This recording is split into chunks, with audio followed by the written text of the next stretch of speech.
This is the ultimate resource for resolving NixOS channel upgrade and rebuild issues.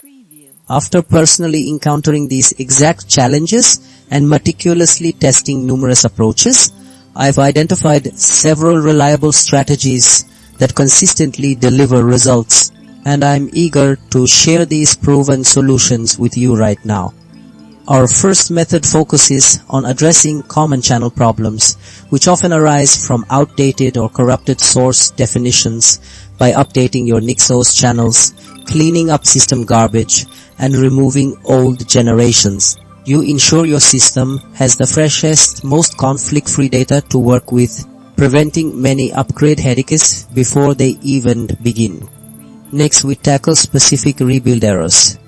These typically stem from misconfigurations or problematic packages. So by carefully checking your NixOS configuration, reviewing detailed build logs, and isolating any problematic components, you can precisely identify and correct the root cause.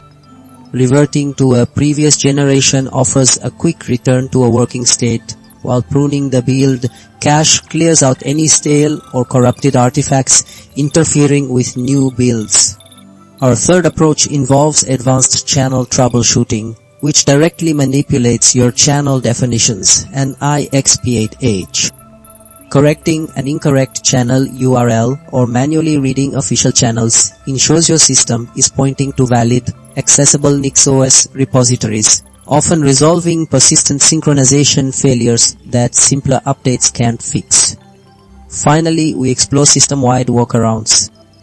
Updating the Nix package manager itself guarantees you're using the most current and stable tools, while verifying disk space and system dependencies prevents resource limitations from silently sabotaging your upgrades.